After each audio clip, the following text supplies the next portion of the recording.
Good morning student. जी काय आपली engineering mathematics PYQ question, mechanical engineering M3 SPPU Pune university जी काही सिरीज चालू होती त्या सिरीज मध्ये आपण पाहूया. हा बघा 2023 सॉरी क्वेश्चन हा जो 2023 ला क्वेश्चन विचारला जून मध्ये SPPU युनिव्हर्सिटीने मेकॅनिकल इंजिनिअरिंग साठी. हा 5 मार्कासाठी विचारलेला प्रश्न. सिंपल क्वेश्चन आहे, simple. This is easy question. हा बायनॉमियल डिस्ट्रीब्युशन, बायनॉमियल प्रोबॅबिलिटीवर डिपेंड क्वेश्चन आहे. आता बघा, सिरी किती सिंपल सिंपल क्वेश्चन विचारते 5 5 मार्कासाठी. म्हणजे आन्सर खूप सिंपल असतात.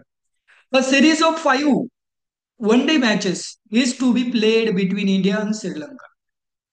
Assuming that the probability of India wins in each match as 0.6 and the result of each match is independent of each other, find the probability of that India wins a series.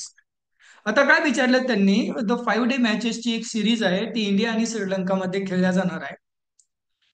आणि ते काय probability जो काही match win होणार आहे, India India win होण्याची जी probability आहे 0.6% आहे प्रोबॅबिलिटी. आणि प्रत्येक प्रत्येक मॅच विनिंग होणं हे इंडिपेंडेंट आहे इच अदर. मीन्स मॅचचा जे काही रिझल्ट असेल, कोण विन होणार का कोण लूज होणार, हे इंडिपेंडेंट आहे. म्हणजे पहिल्या मॅचवर डिपेंड नसणार आहे. तर find the probability of India wins the series. आपल्याला इंडिया विन्स ही सिरीज इंडिया विन करेल याची प्रोबॅबिलिटी करायची. सिंपल गोष्ट आहे ना. सिंपल गोष्ट काय, 5 मॅचेस खेळायचे. कमीत कमी 5 मॅचेस पैकी इंडियाने 3 मॅच जिंकले तर इंडिया सिरीज जिंकेल. इंडियानं कमीत कमी 3 मॅच जिंकले तरी इंडिया सिरीज जिंकेल. 4 मॅच जिंकले इंडियानं तरी इंडिया सिरीज जिंकेल. 5 पैकी 5 मॅच जिंकले तर वेल अँड गुड, तरी इंडिया सिरीज जिंकेल. म्हणजे 3 पॉसिबिलिटी मध्ये इंडिया सिरीज जिंकेल. आता बघा solution. To win the series India need to win at least 3 out of 5 matches. 5 match पैकी इंडियाला जर सिरीज विन करायची असेल तर इंडियाला 5 मॅचेस पैकी 3 मॅचेस जिंकणं कंपल्सरी. म्हणजे ऍटलीस्ट कमीत कमी इंडियानं 3 मॅचेस जिंकायला पाहिजे. ओके. तर आता काय करा, let us P P consider करा. आता पीला काय कन्सिडर करा, P P is probability. P is a probability of India win this match. Means विनिंगची, इंडियाच्या विनिंगची प्रोबॅबिलिटी आहे पी. तर पी ची व्हॅल्यू किती आहे, प्रत्येक मॅच हा इंडिया विन होईल याची प्रोबॅबिलिटी आहे 0.6. तर लिहिलं 0.6. तर क्यू काय असेल, India losing the match. India match lose करेल किंवा श्रीलंका मॅच विन करेल याची प्रोबॅबिलिटी क्यू जर कन्सिडर केली आपण तर 0.6 इंडिया विन होणार आहे. तर ही प्रोबॅबिलिटी असेल. तर 0.4 इंडिया लूज करण्याची प्रोबॅबिलिटी असेल, कारण P+Q=1 असेल. P+Q=1 असेल. ओके. आता मला काय करायचं आहे, रिक्वायर प्रोबॅबिलिटी करायची आहे. रिक्वायर प्रोबॅबिलिटी म्हणजे काय, मला अशी प्रोबॅबिलिटी करायची की ज्याच्यामध्ये इंडियाने ही सिरीज विन केली पाहिजे. Probability of India wins the series is equal to P, probability of R greater than equal to 3. Probability of R greater than equal to 3. What is R? R काय, India wins the match. म्हणजे number of matches, the match India wins. R काय, R is the India wins the match.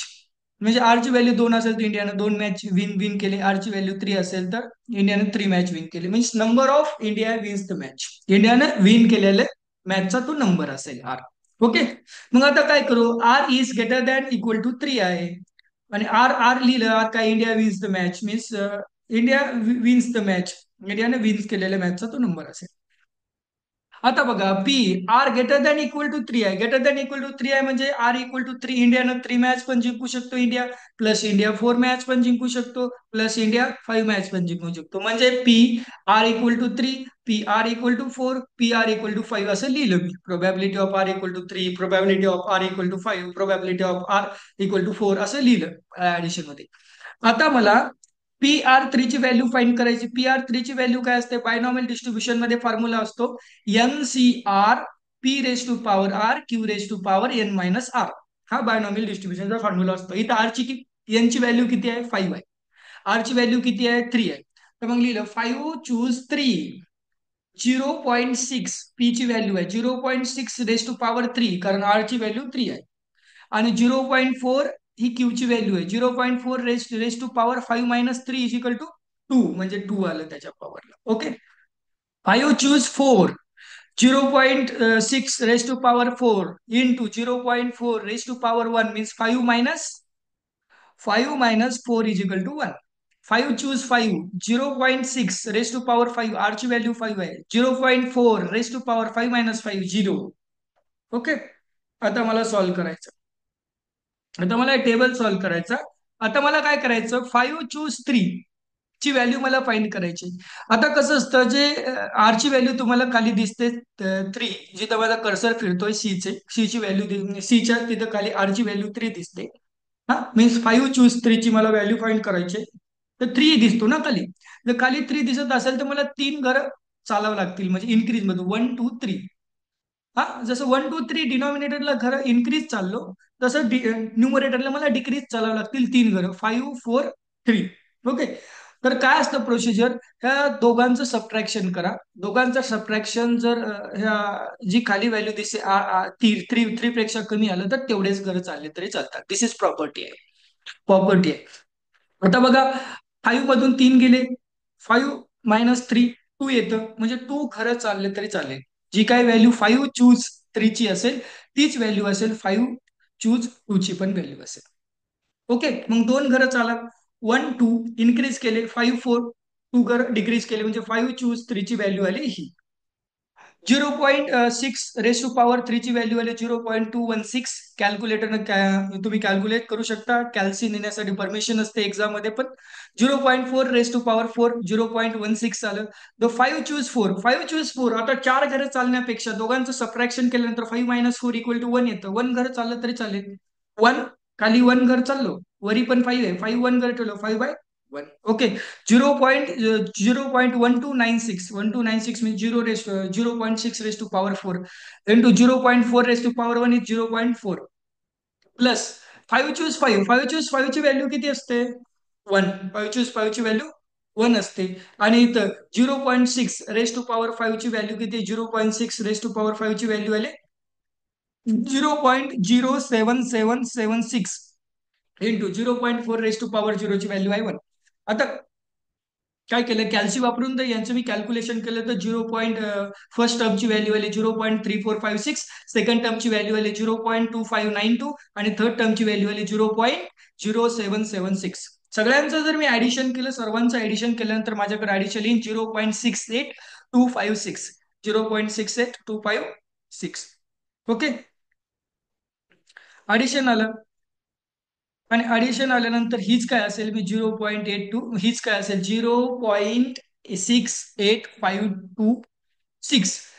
He probability असेल India wins होण्याची series. India series win करेल ही त्याची probability असेल. बघा, एक पेजेस मध्ये क्वेश्चन बसला. क्वेश्चनचा आन्सर एक पेजेस मध्ये पण नाही आहे, only one one pages. You you are able to write the answer for that question is only in 1 pages. That is 5 mark. एक पेजेस आन्सर साठी 5 मार्कचा क्वेश्चन आहे. With so many simple questions is asking for the university. University खूप simple question विचारते 5 मार्क्ससाठी. हा, PYQ question केल्यानंतर आपल्या लक्षात येईल. चला तर नेक्स्ट क्वेश्चन पाहूया. जर तुम्हाला काही प्रॉब्लेम असेल तर तुम्ही क्लासेस आपल्या क्लासमध्ये पण विचारू शकता. तुम्हाला ऑफलाईन मध्ये पण तुम्हाला व्यवस्थित कॉलेजमध्ये तुम्हाला सांगेल. हा,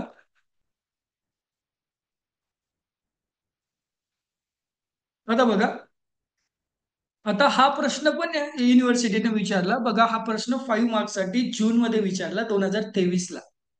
सिंपल क्वेश्चन आहे, so simple. The life of the certain components, life of the certain component has normal distribution with mean. काही कंपोनंटची काही कंपोनंटचा लाईफ टाइम दिलेला आहे, त्या लाईफ टाइमचं नॉर्मल डिस्ट्रीब्युशन मध्ये आहे. त्याची मीन किती आहे, 400 आहे. हा, मीनची कामाशी आपल्याला मीन किती आहे, 400 मीन आहे. ओके. मीन फाईंड झाली मला. आणि त्याचं स्टँडर्ड डिव्हिएशन ते, सॉरी, त्याचं स्टँडर्ड डिव्हिएशन किती दिलं रे, स्टँडर्ड डिव्हिएशन दिलं मीन 50, मीन आहे 400. मीन आहे 400. 400 hours and standard deviation is 50 hours. Standard deviation 50 hours आहे. अजून नॉर्मल डिस्ट्रीब्युशन, नॉर्मल डिस्ट्रीब्युशन अजून करा सॅम्पल्स. अजून normal sample 100 means sorry 1000 component आपल्याकडे दिलेले आहेत. Find the number of component whose life time lies between 340 hour to 465 आवर.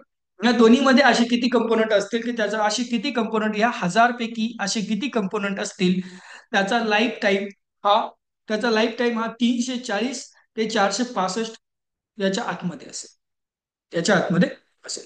ठीक आहे, आपण कॅल्क्युलेट करूया. कॅल्क्युलेट केलं त्याने area of Z equal to 1.2 पण दिलेला असतो. 0.38 हे गिवन डाटा असतो. हा पण डाटा गिवन दिला. झेड इक्वल टू 1.3 त्याचा पण एरिया आपल्याला दिलेला आहे. आणि नॉर्मल डिस्ट्रीब्युशन मध्ये आहे एवढं आपल्याला माहित आहे. आता आपल्याला सॉल्व्ह करायचा क्वेश्चन हा युनिव्हर्सिटीने खूप सिंपल क्वेश्चन विचारते. University so so simple simple question asking. We know that the standard normal distribution. जर स्टँडर्ड नॉर्मल डिस्ट्रीब्युशन असेल तर त्याच्यासाठी आपल्याला फॉर्म्युला आहे Z equal to X minus mu. इथं म्यू जो दिसतो तो मीन आहे आणि डिवायडेड बाय सिग्मा. सिग्मा हा स्टँडर्ड डिव्हिएशनचा फॉर्म्युला आहे. तर म्यू किती आहे, मीन किती आहे, सॉरी 400 मीन आहे. मीन किती आहे 400. 400 काय मीन आहे. आणि स्टँडर्ड डिव्हिएशन किती 50 आहे. स्टँडर्ड डिव्हिएशन 50 आहे.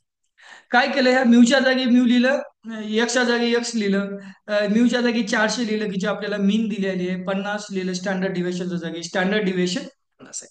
ओके, इक्वेशन नंबर 1 लिहिलं. ही झेडची व्हॅल्यू आहे.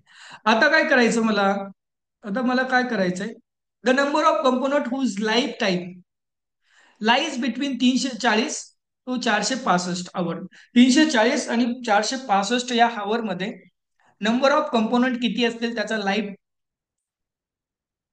लाईफ टाईम यांच्या मधामध्ये असेल. 1000 पैकी कंपोनंट मला फाइंड करायचं. आता मी काय करू, एक्स इक्वल टू 340 ठेवतो, जी की पहिली टर्म. एक्स इक्वल टू 340 वेळेस मी पुट करेल इक्वेशन नंबर 1 मध्ये 340 मायनस 400 डिवायडेड बाय 50. असं केल्यानंतर माझ्याकडे कॅल्क्युलेशन मध्ये येईल -60 डिवायडेड बाय 50 आणि झेडची व्हॅल्यू येईल माझ्याकडे -1.2. -1.2. Okay, -1.2. Z is equal to -1.2. ही पहिली व्हॅल्यू आली माझ्याकडे. एक्स इक्वल टू 360 ठेवल्यानंतर आता मी काय करतो, X equal to 300 sorry X equal to काय करा 465 ठेवा. आता काय करा, एक्स इक्वल टू 465 ठेवल्यानंतर मला झेडची व्हॅल्यू काय येते हे फाइंड करू. एक्स इक्वल टू 465 ठेवल्यानंतर 465 minus 400 divided by 50 is equal to 65 divided by 50 is equal to 1.3 आणि झेडची व्हॅल्यू आली 1.3. आता माझा डाटा नॉर्मली डिस्ट्रीब्युटेड आहे. आता माझा डाटा नॉर्मली डिस्ट्रीब्युटेड आहे म्हणजे ही झेडची व्हॅल्यू आहे -1.2. इकडे इकडे दिसेल म्हणजे लेफ्ट हँड साईडला. आणि इकडल्या साईडला माझ्या राईट हँड साईडला झेड इक्वल टू 1.3 दिसेल.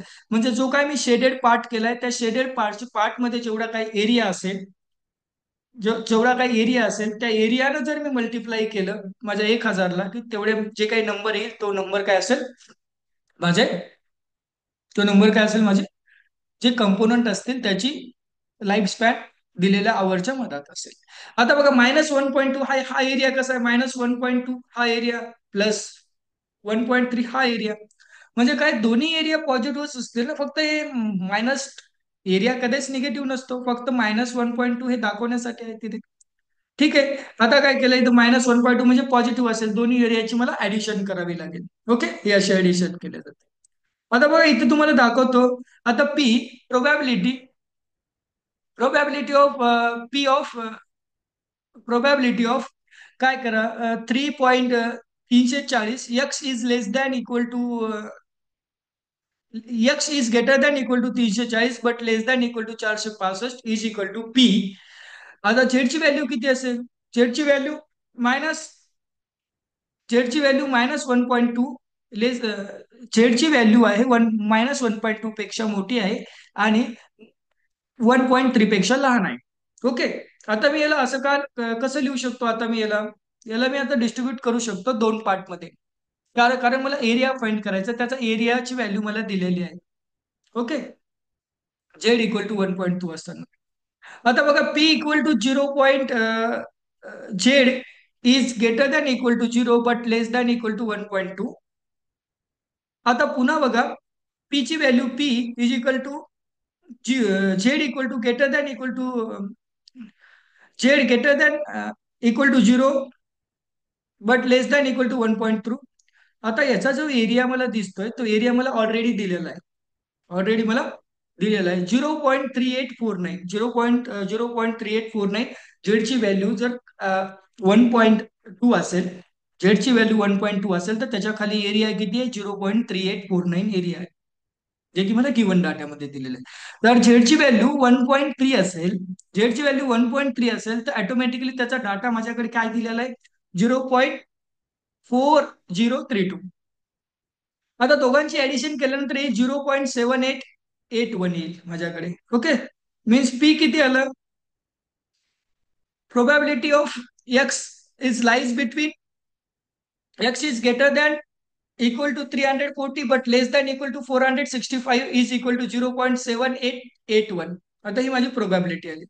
समजा जर या प्रोबॅबिलिटीनं, या व्हॅल्यूनं जर मी 1000ला मल्टिप्लाय केलं, आता मला काय करायचं होतं? Number of component whose life time lies between 340 to 465 our.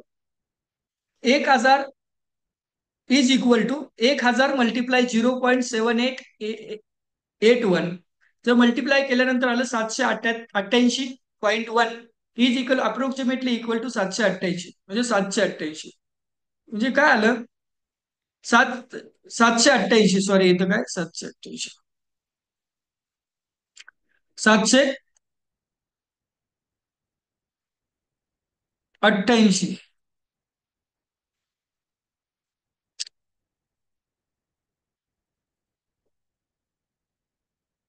788.